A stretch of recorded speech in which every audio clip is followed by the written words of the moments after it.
धन्यवाद अध्यक्ष जी, आपने इस मुद्दे पर मुझे बात रखने को कहा और मैं दिल्ली सरकार का भी आभार व्यक्त करती हूं दिल्ली और देश के लोगों की ओर से कि आज ऐसे समय पर जब सबसे ज्यादा इस सदन की जरूरत महसूस की जा रही थी, ऐसे समय में दिल्ली सरकार ने इस सदन बुलाने का फैसला किया। और आज जबान हमारी होगी, शब्द जो है हमारे होंगे, लेकिन जो दर्द है वो दिल्ली और देश के लोगों का होगा।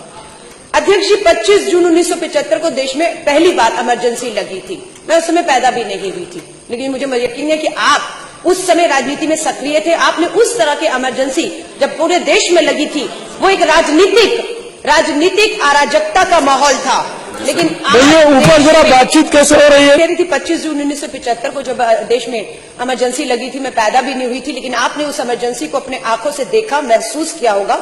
उस समय भी बहुत लोग थे जो उस समय जब इमरजेंसी लगी उसकी तारीफ कर रहे थे, उसे ठीक ठहरा रहे थे। और बहुत से लोगों जो ठीक ठहरा रहे थे, मुझे लग रहा है आज उसी तरह बहुत से हमारे खिलाड़ी हैं, बहुत से हमारे राजनेता हैं। मुझे लगता है कहीं ना कहीं दबाव या बंदूक रख के उनसे ये हालात जो देख रहे हैं उसे नजरअंदाज करते हुए सरकार के इस कदम की जो तारीफ करवाई जा रही है। यही उस समय पहले भी हुआ था। पूरा देश में अराजकता का माहौल उस समय राजनीतिक था, इस समय राजनीति के साथ आर्थिक भी है। अध्यक्ष जी, मैं और मनीष सिसोदिया जी शनिवार को चांदनी चौक बाजार में, खारी बावली में, कश्मीरी गेट में एक छोटे से छोटे व्यापारी को मिले। हमने वहां देखा बाजार पूरी तरीके से अध्यक्ष जी बंद पड़े हुए हैं। व्यापारियों ने बताया जो छोटा व्यापारी भी चांदनी चौक जैसी जगह पर 10-12 हजार रुपए कमा लेता था, उसकी सेल 400-500 पर आकर रुक गई है। उसके पास घर में जाकर बच्चों को खिलाने के लिए पैसे तक, रोटी तक के नहीं है। लंबी लंबी लाइनें लगी हुई हैं। अध्यक्ष जी, मैं एक चीज के ऊपर ध्यान दिलवाना चाहती हूँ, 2-3 चीजें हैं। नरेंद्र मोदी जी देश के प्रधानमंत्री ने 8 तारीख की रात को 8:17 के ऊपर सारे टीवी चैनल पे लाइव आए और हमें लगा कि पता नहीं क्या हो गया। पहला शब्द था काले धन से लड़ना चाहते। पूरे देश में खुशी थी। मुझे भी वो शब्द सुनकर बहुत खुशी महसूस हुई कि प्रधानमंत्री 2.5 साल बाद शायद अपना कमिटमेंट पूरा करने जा रहे हैं और ये बिल्कुल देश काले धन से लड़ना चाहता है। लेकिन जैसे जैसे उन्होंने अपनी बात को आगे बढ़ाया तो हमारे पांव के नीचे से जमीन हट गई, क्योंकि हम जमीन के लोग हैं। हमें मालूम था कि ये जो फरमान जारी किया जा रहा है उसके बाद देश और दिल्ली के अंदर हालात क्या होने वाले हैं। अध्यक्ष जी, सबसे बड़ा मजाक उन्होंने तब किया जब 8 तारीख की रात को वो तुगले की फरमान जारी करते कि 500 और 100 के नोटों पर पाबंदी लगा देते हैं और 9 तारीख की सुबह हवाई जहाज लेकर जापान रवाना हो जाते हैं विदेशी दौरे पर।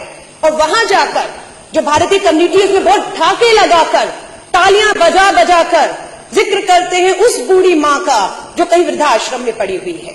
ये कहते हैं मेरी बात हुई एक मां से, जो पता नहीं कब बात होगी, बड़ी हैरानी की बात, और कौन से आश्रम की कौन सी मां से प्रधानमंत्री जी की बात हुई। जुमले गढ़ना इनसे सीखिए कोई। उन्होंने कहा वहां पर जापान की हमारी इंडियन कम्युनिटी के सामने कि मुझे एक मां ने बहुत आशीर्वाद दिया। उन्होंने कहा कि मेरे बेटा बहू मुझे वृद्धाश्रम में छोड़ गए थे, लेकिन अब मुझे उनको मेरी याद आ रही है और मेरे बैंक में 2.5 लाख रुपया जमा हो गया है।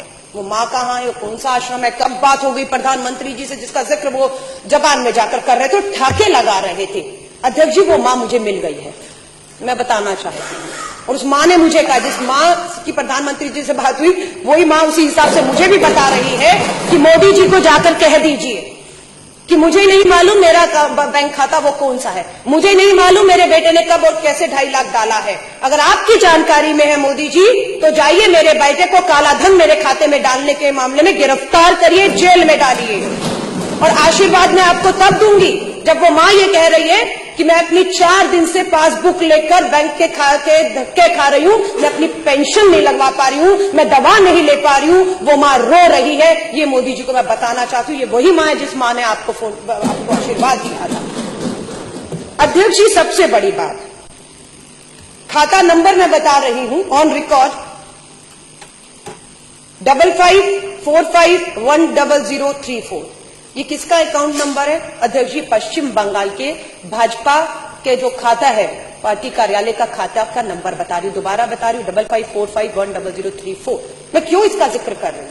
अध्यक्ष जी, प्रधानमंत्री देश के कहते हैं ये जानकारी बहुत खुफिया रखी गई है, किसी को इसकी जानकारी नहीं दी गई है।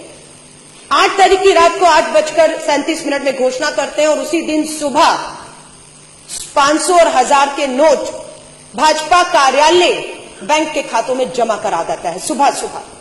ये कोई पूछेगा कि 1 करोड़ रुपया जो भाजपा के खाते में सभी के सभी 100 और 500 के नोट जमा कराए गए वो कैसे आए? और ये एक ही उदाहरण नहीं, ऐसे बहुत से उदाहरण है अध्यक्ष जी जो मैं आपको गिना सकती हूँ। और मुझे लगता है बिल्कुल जो जांच की मांग की जा रही है, भाजपा के एक कार्यालय खातों की जांच होना बेहद जरूरी हो चुका है। ये कहना कि ये जानकारी किसी को नहीं थी, ये बिल्कुल झूठ है। इसके एक और अब मैं आपको सबूत दे देती हूँ। अध्यक्ष जी, मैं पूछना चाहती हूँ, ये शख्स जो है संजीव कंबोज, ये कौन है? ये पंजाब का भाजपा का बहुत बड़ा नेता है। ये ट्वीट पर 2000 नोटों की गट्ठी की तस्वीर डालते हैं। और कब डालते हैं? मोदी जी घोषणा करते हैं देश के प्रधानमंत्री 8 तारीख की रात को। और संजीव कंबोज जो भाजपा के बहुत बड़े नेता है पंजाब से, वो ये खबर डालते हैं 10:53 सुबह 6 तारीख को, 6 नवंबर को, जब देश को नहीं पता था कि 2000 का नया नोट आने वाला, उसकी शक्ल क्या होगी। उसको आरबीआई जो है मोदी जी की, प्रधानमंत्री की घोषणा के बाद जो है उस नोट को दिखाती है पूरे देश में कि वो नोट कैसा होगा। लेकिन भाजपा के इस नेता के पास इसकी जानकारी, इसकी तस्वीरें, ये नोट कैसे थी, ये तो देश जानना चाहेगा, कैसे इनको खबर थी इसकी।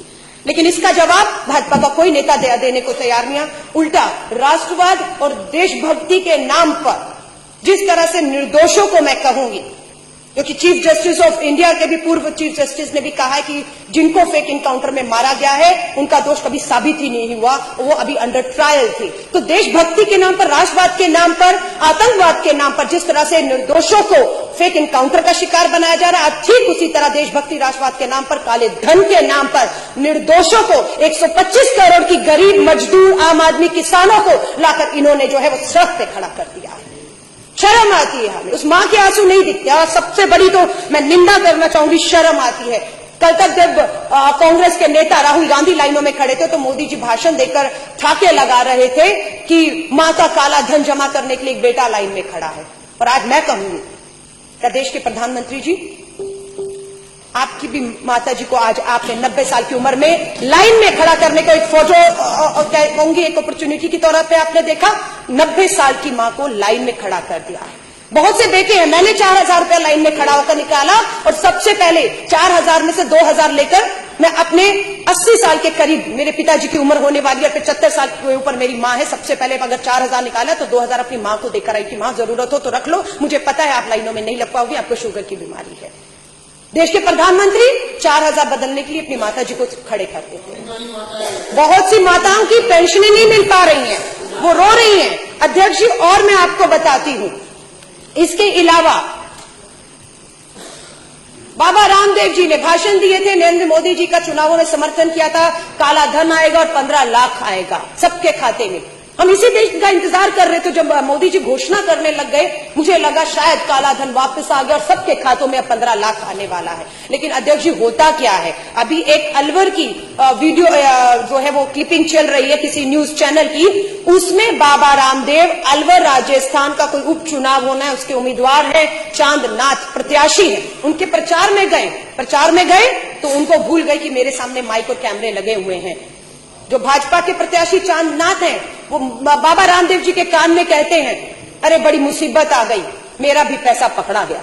ये उनके शब्द हैं। किसी ने कहीं से पैसे लाने में बड़ी दिक्कत हो रही है, हमारे पकड़े भी गए। अब बाबा रामदेव जी क्या कहते हैं, उनका हाथ पकड़ते, उन्हें चुप कराते, ये बात यहां बंद करो, बावले हो गए हो, यहां मत करो, फंस जाओगे।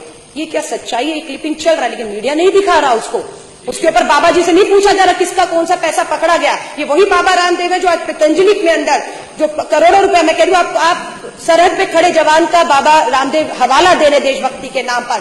बाबा रामदेव जी, आपका हम लोग आपको तब हम मानेंगे जब आप पतंजलि के दरवाजे खोल देंगे और आटा और नमक और चीनी और भूखे जो लोग आज हैं उनके घर तक आपका पतंजलि का सामान पहुंच जाए। पर आपके यहाँ पर भी काले धन को सफेद करने का काम चल रहा है। दूसरा, भाजपा के ही बहुत बड़े नेता, बहुत नाम फेमस हुआ, सुषमा स्वराज जी वहां से चुनाव जब लड़ी थी, बिल्लारी ब्रदर्स करके माइन माफिया हैं, सीबीआई में उनके केस चल रहे हैं।